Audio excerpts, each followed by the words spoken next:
I'm okay, Bradley. How are you? And I see you got my letter.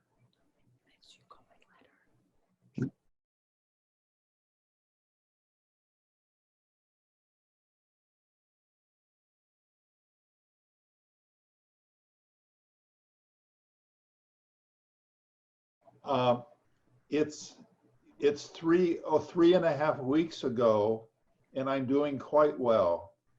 I'm walking now without any pain. Oh, very good.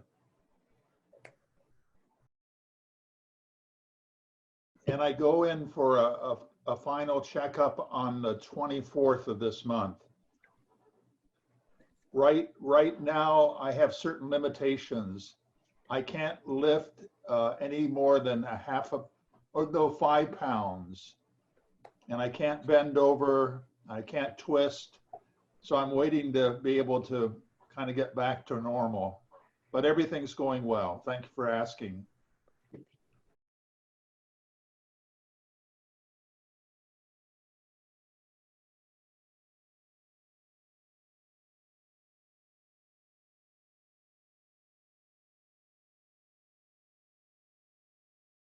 Yeah.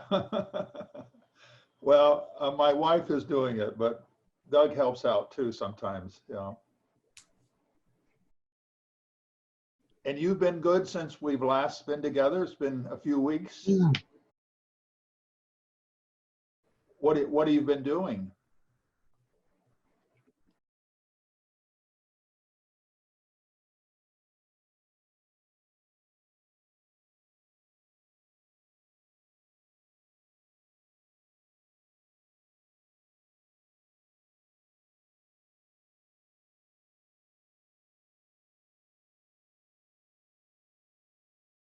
Oh, okay. Okay. Oh, very good. How long have you been working on that?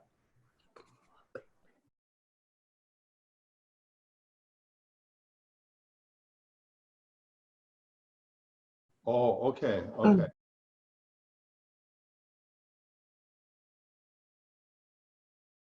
Okay. Okay. Hey, I think I saw our topic is moving from another city. Did you choose that topic?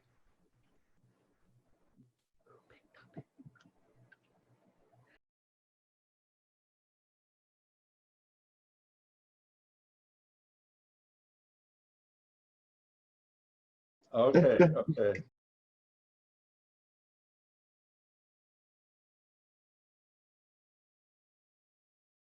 Okay. Okay.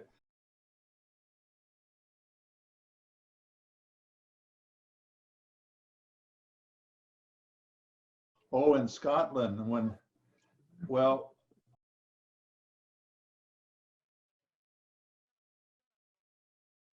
yeah. Well, we went there in 1964, a long time ago, when I was going to graduate school. And we were in St. Andrews, Scotland, the oldest university in Scotland, and also where the golf course is, the famous old course. Do you know about that?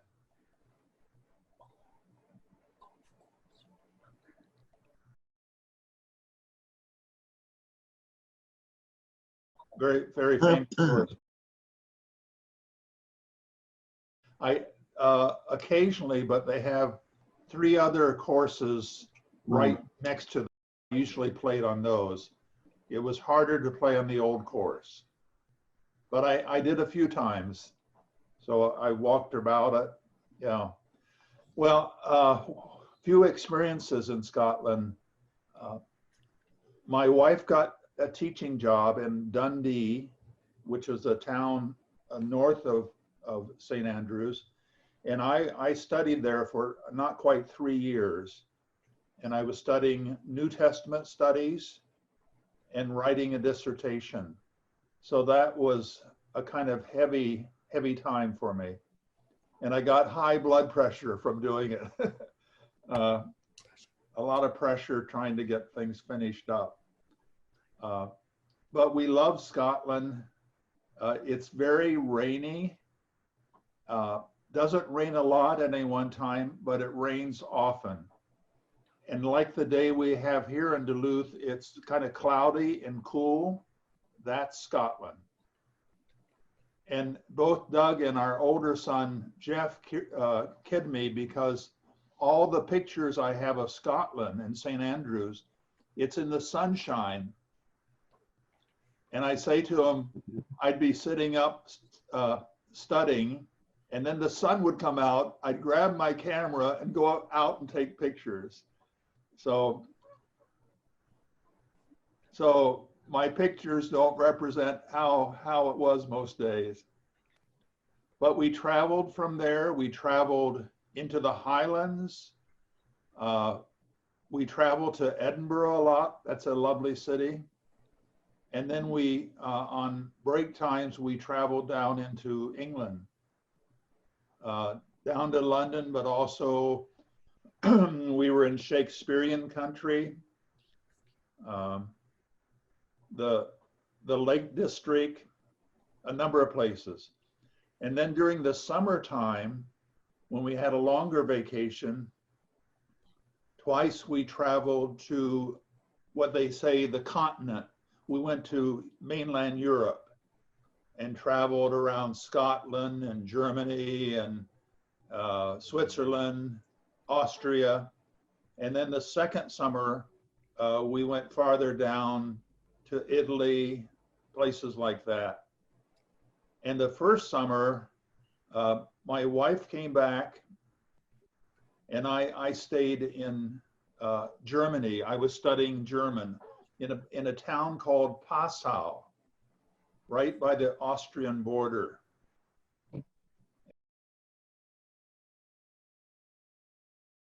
Passau, P-A-S-S-A-U, Passau.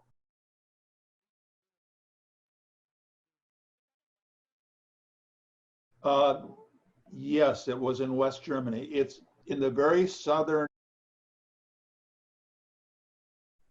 yeah, and not too far from places like, let's see, Munich,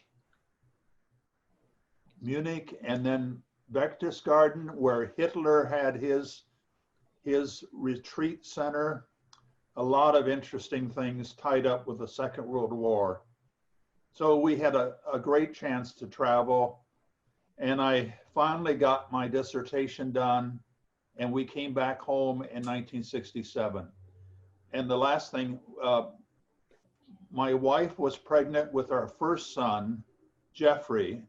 Doug was born 2 years later. And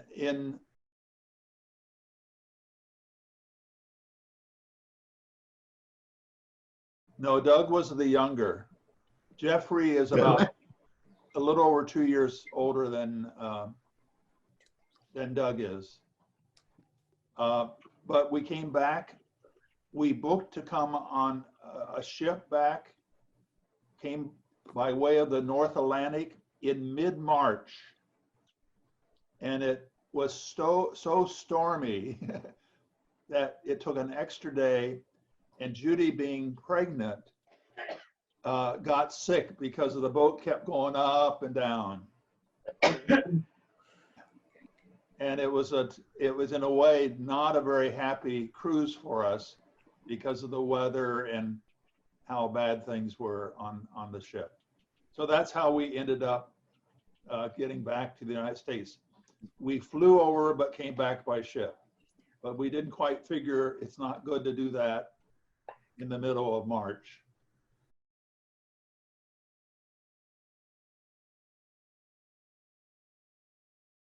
No, we were able to get, we didn't have any children, so we're able to live in a house that someone gave to us free, a woman that had to have it during the holidays.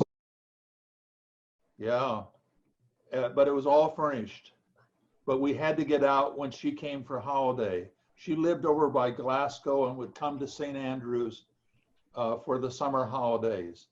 St. Andrews was a place that a lot of people visited because of the golfing, and it's a very small college town, university town. Yeah, so it's quite lovely in the summertime.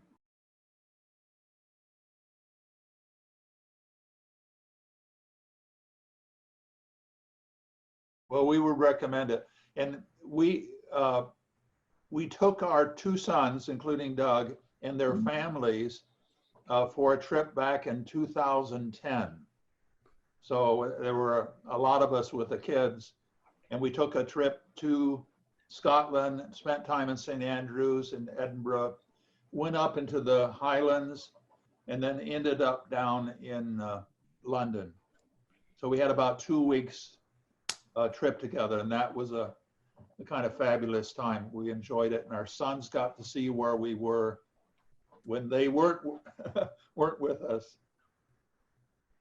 So I like Scotland.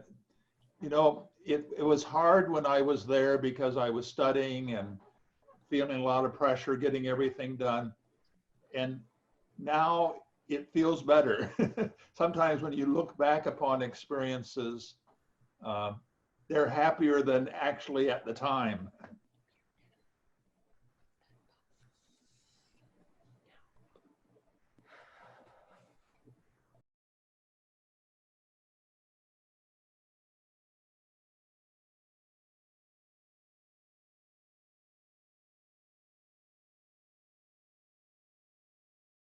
Oh, all the time. There was a little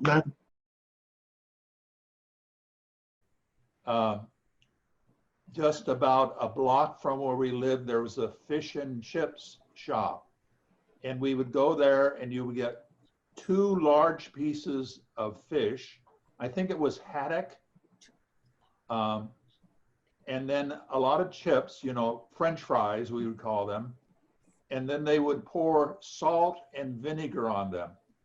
And we paid 2 and 6, 2 shillings 6, which would be like about 50 cents, 75 cents. But this was back in 1964 to 67.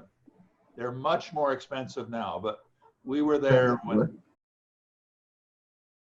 yeah, a lot.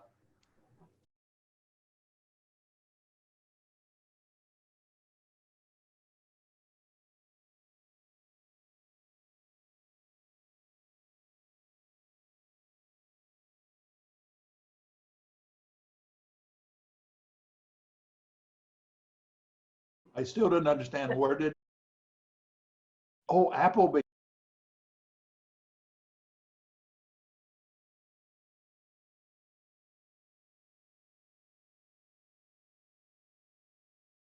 Ah,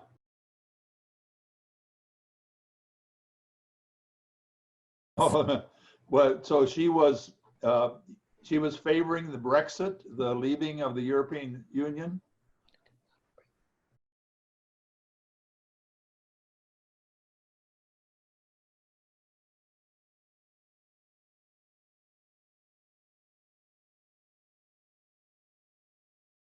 Uh,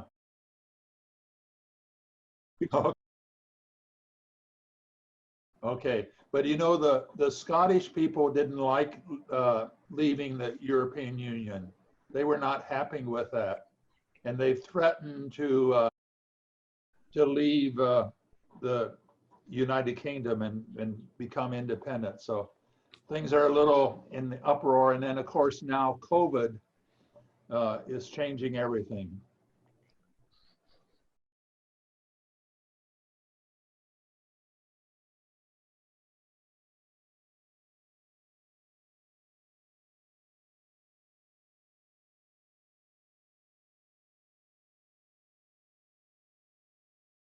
But I don't think the majority did. Anyhow, yeah, very controversial. So where else would you like to travel, Bradley?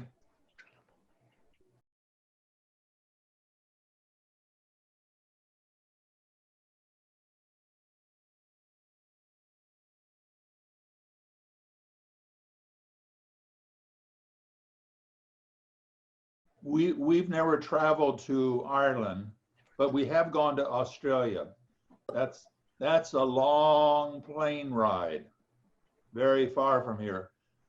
But we went to Australia and then we spent time in New Zealand. I was teaching in a place called Papua New Guinea. I was teaching some courses there, and I had a sabbatical, a partial sabbatical, and we went to Australia and New Zealand. We would recommend that. Doug got to go to Australia.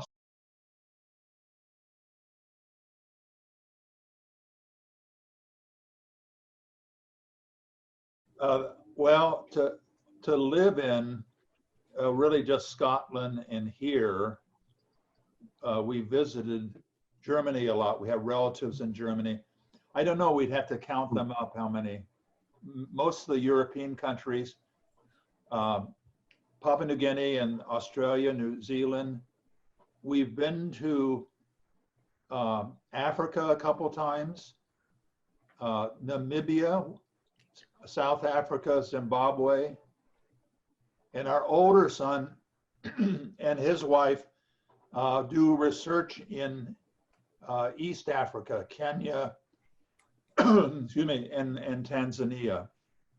So, and many years ago when I lost my teaching position in Columbus, Ohio, I was going to do work in Nigeria. And our sons were very little. We were going to move there for 5 years. And that didn't work out. So we ended up going to northern Minnesota, up to Concordia College. But everybody's gotten to Africa since that time, including Doug, and Doug spent time in Zimbabwe when he was in school. And then my wife got to go to Namibia, but also to Botswana when our older son was there on the Peace Corps. So yeah, but Africa is so huge. These countries are so far apart.